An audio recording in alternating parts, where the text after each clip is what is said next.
Greetings. My name is Tammy Hearn. I am the Chief of the Air Force's Personnel Center Exceptional Assignment Programs Division and Director of the EFMP Central Cell. Thank you for joining us today. The Department of the Air Force continues progress with Exceptional Family Member Program transformation efforts. In our update in March, we talked about the newly automated and centralized family member travel screening process and the many challenges of the transition. To meet these challenges head-on, we set up the EFMP Task Force, a team of experts brought together to provide an in-depth look at staffing requirements, processes, technology capabilities, and communications.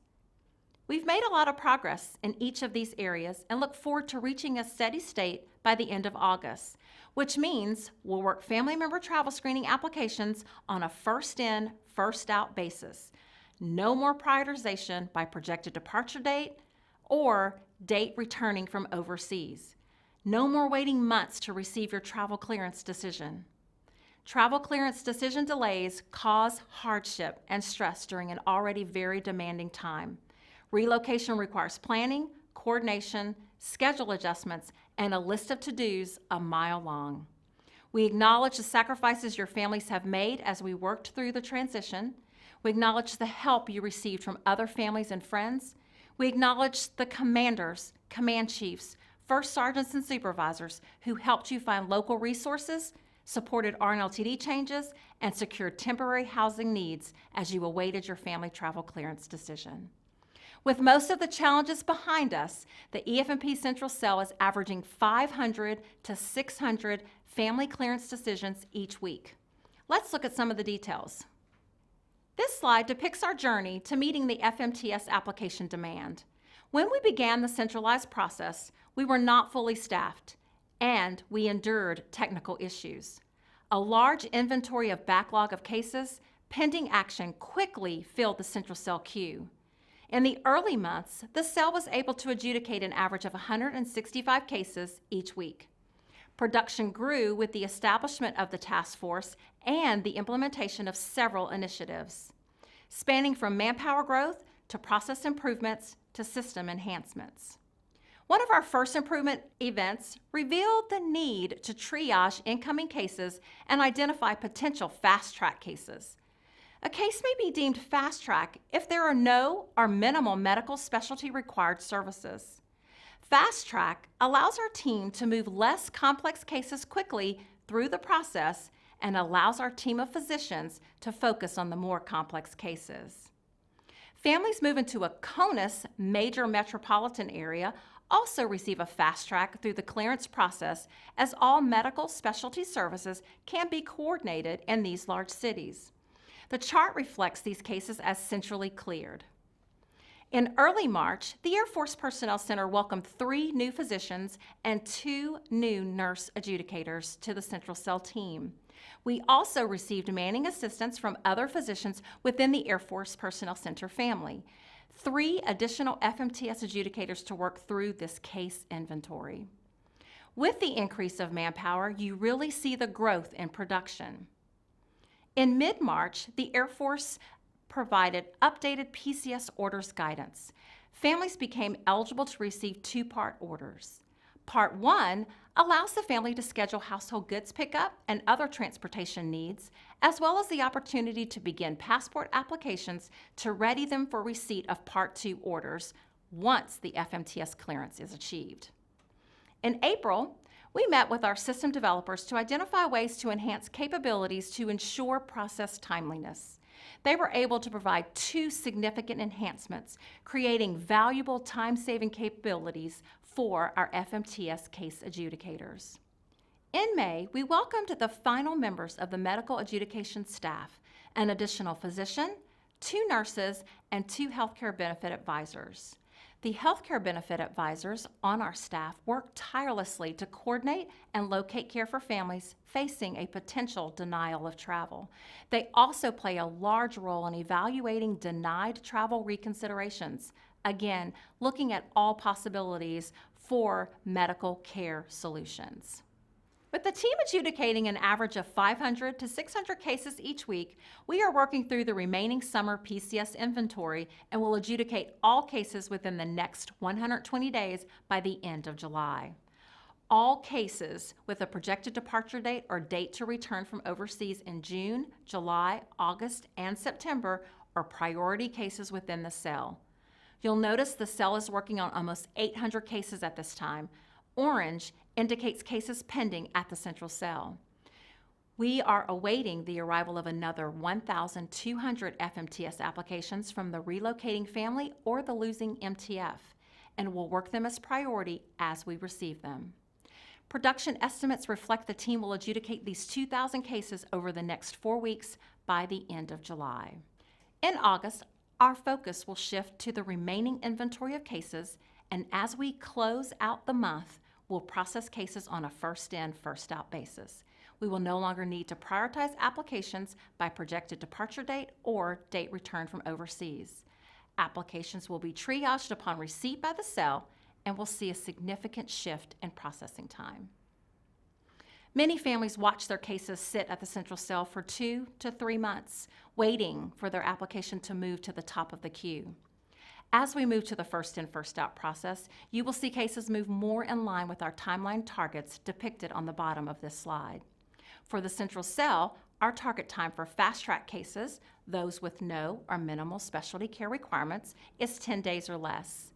It's 35 days or less for those more complex cases.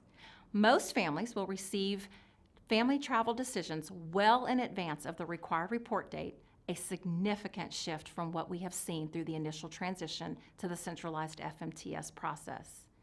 In instances of short notice assignments, for example, assignments with a report not later than date of 120 days or less, the central cell will expedite the FMTS request to provide as much lead time as possible. While production continues to be our focus, we also track very closely your questions and feedback. I would like to address some of your top concerns. Concern number 1. We just found out that our family is designated as a Q-coded EFMP family. What does that mean? It's important to note that the Military Treatment Facility is the base level point of contact for EFMP enrollment. The EFMP medical office at the MTF can answer your questions and provide medical resources. Also, our newly enrolled families should contact the Family Support Coordinator at the Airmen and Family Readiness Center to receive an EFMP orientation. Concern number 2. We are working on the FMTS application. What are some things we can do to ensure we submit a complete application? First and foremost, be honest and transparent. Answer yes when that's the right answer. Our team utilizes the electronic health record to review your application and will discover additional information not disclosed on the application, causing a delay in processing. Ensure your dependents have a current physical within the last 2 years. If you were stationed at the projected base before or you have already researched care, please tell us in the additional comments area of your application. And finally, stay connected in the process. Utilize your MyVector dashboard and your local EFMP medical office. Your S&C is the first point of contact regarding your application status. Concern number 3. We have an assignment and still do not have PCS orders. The military personnel flight is the base level point of contact for orders processing. A few weeks following assignment notification, MyVector will send an email to the military sponsor to begin the family member travel screening process. The member should begin this process immediately and complete all actions not later than 30 days of receipt. If the screener reveals no additional screening is required, the MPF can process orders. However, if additional screening is required, the family completes the digitized application on MyVector. EFMP enrolled families are also now eligible for 2-part PCS orders upon initiating the family member travel screening application. Part 1 of the order is produced to facilitate household goods shipping and scheduling, travel arrangements, and passport application preparation.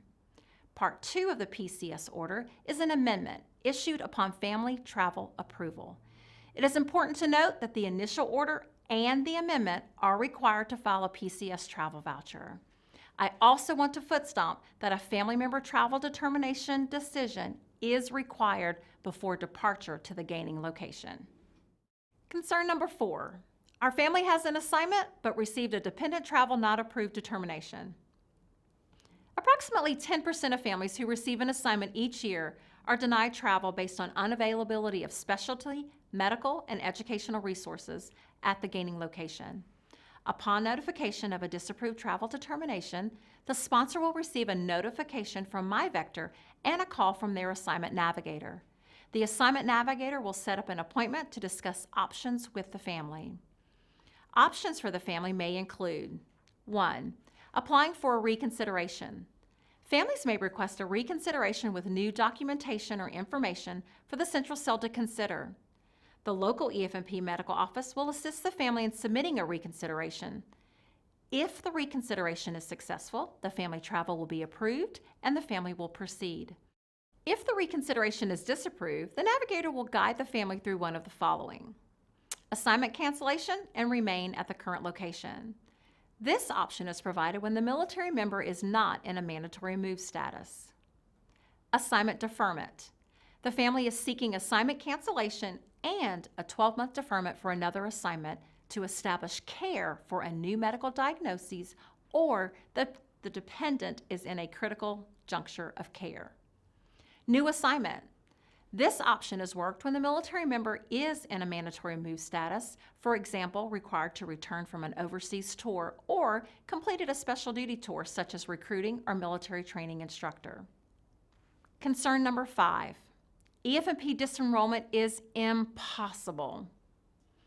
Removal from the EFMP is accomplished through retirement of the Reg AF member, majority age of the identified child in which they no longer qualify as a dependent, divorce of an identified spouse, or a change in circumstance in which the identified special need no longer exists. Families initiate disenrollment via MyVector at the time of assignment screening or by visiting the local EFMP office at the military treatment facility. Requests citing a change in circumstances will be reviewed by the MTF Medical Review Officer. The Medical Review Officer determines if disenrollment is approved or disapproved. If disenrollment is approved, the MTF will notify the MPF if Q code removal is warranted. While these are a few of our most popular questions, we recognize there are many others. Please send your questions to our AFPC DP3X organizational email account and we'll get you an answer within 1 to 5 business days, depending on the complexity. We've talked a lot about FMTS and moving your family. We hope you are enjoying summer activities and family vacations. As summer moves along quickly, we wanted to provide you with a few things to consider as we ready for the next school year. We have the top 5 back-to-school special education tips for our Air Force families. 1. Request all documentation from the current school. The information you provide may be instrumental in your child receiving comparable services seamlessly. Without that information, your child may experience a lapse in services. In the world of special education, there are lots of meetings, paperwork, and documentation to keep track of, whether enrichment, gifted, accelerated, special education, or 504 services. Try to ask and keep copies of all records in an organized manner. Hand carry school records. It's vital in a school move. Do not send any binder or record-keeping folders with your move. Keep them to ensure you can access them in a timely manner and so they don't get lost. The receiving school may send a formal request for records to the sending school, and the documents you provide at the time of registration may be the only information the new school has to make informed placement decisions. Do not assume all documents or records are kept by the school and that all of them will be sent to the incoming school or grade. A new receiving school has a duty to take reasonable steps to promptly obtain the child's records, including the IEP and supporting documents related to special education from the previous school. 2. Military Interstate Children's Compact. PCS and back to school go hand in hand. The average military child will move 6 to 9 times during their school career, an average of 3 times more frequently than non-military families. The Military Interstate Children's Compact is an agreement amongst states that was created to facilitate seamless transfers for military children between schools with consistency in enrollment, attendance, eligibility, and graduation requirements. Receiving schools must initially honor student placement based upon enrollment in the previous educational program, comparable special education services, and waive prerequisites for placements. For graduations, schools shall accept exit exams from sending schools. Course requirements may be waived for similar completed coursework, and the sending school shall ensure receipt of diploma if the student is ineligible to graduate from the receiving school. Although all states have signed on to a version, gaps in education transfers still exist. Third, an IEP review. The IEP is the cornerstone of your child's educational program, so it's important that you have a clear understanding of this document. An initial evaluation must be conducted within 60 days of receiving parental consent for the evaluation to determine if the child has a qualifying disability and to determine the educational needs of the child. The IEP team must meet at least annually to determine whether the goals for the child are being achieved and to review the IEP. Reevaluations must be conducted at least once every 3 years unless the parent and the school agree that reevaluation is unnecessary or earlier at the request of a school or parent. The IEP review or development is a collaborative process between the school and the parents. Parents do not have an obligation to accept all or some of the content of the proposed IEP, any proposed changes, or any refusals to provide certain accommodations or services. 4. Transfers. For moves during the school year, IDEA clearly states the new district must provide comparable services until new evaluations or IEP is developed. For summer school moves, the state has the choice to adopt the existing IEP, develop a new one, or to reevaluate the child. Calling the person in charge of registration, likely a counselor or registrar, several weeks prior to the move will give them time to copy these documents. It will also give the counselor or registrar the opportunity to let you know what you need to do to withdraw your child from the school.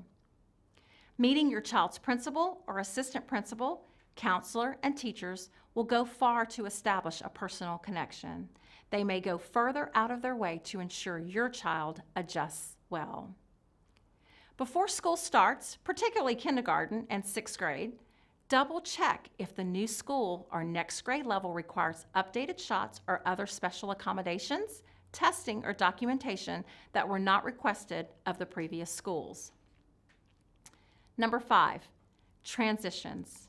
From the time a child is 16 years old or will turn 16 during the school year, the IEP must include appropriate, measurable post-secondary goals based upon the student's potential. The IEP shall include the transition services needed to assist the child in reaching these goals. A special needs child can participate in the IEP meetings and be a part of the IEP team at any age, but it may be particularly relevant when transitions are being discussed. Specific transition goals, special education, and related services designed to meet a child with special needs shall be those that prepare them for further education, employment, and/or independent living. Parents can request any training for themselves that they believe necessary to enforce and continue those independent living skills or educational goals at home. I know that was a lot of information, and I'm very excited to announce today the release of the EFMP Central Cell Special Education Video Library. This newly developed resource is invaluable for all parents advocating for their child's special education. Here to tell you more about the video library is Ms. Sharon Aka, our EFMP Central Cell Special Education Attorney. Hello, everyone. I am Sharon Aka, Chief for EFM Legal Assistance and Policy. I hope you've had an opportunity to review our entire special education video library. In our initial videos, we introduced you to special education law. We also included an acronym video Be sure to check that one out. Special education has its own alphabet soup, and understanding the lingo will be important as you continue along your journey. Now in this new series that we will introduce, we will dive into IEPs. We will begin by giving you the legal standards for an IEP. We will then introduce you to timelines for evaluation and implementation. We'll also talk to you about the IEP team members. Who should sit on your IEP team? What is your role on your IEP team? And then we will give you information on the details of the IEP in terms of content. You'll hear me talk about present levels of academic achievement and functional performance, goals, least restrictive environments, related services, assessments, and transition services. Please scan the QR code that appears on your screen or visit us at this website. I do hope you have an opportunity to join us for this series as we work to build your advocacy toolkit. Thank you, Sharon. Your timing with the release is impeccable as families prepare for the upcoming school year. I want to close today by saying thank you. Thank you to our airmen and guardians, families, leaders, and supervisors for being a part of the EFMP team as we work through the FMTS process together. It truly is a team effort. It's been a long road, but I can honestly say the light at the end of the tunnel is in sight and getting brighter every day. Thank you for tuning in today, and we look forward to hearing from you.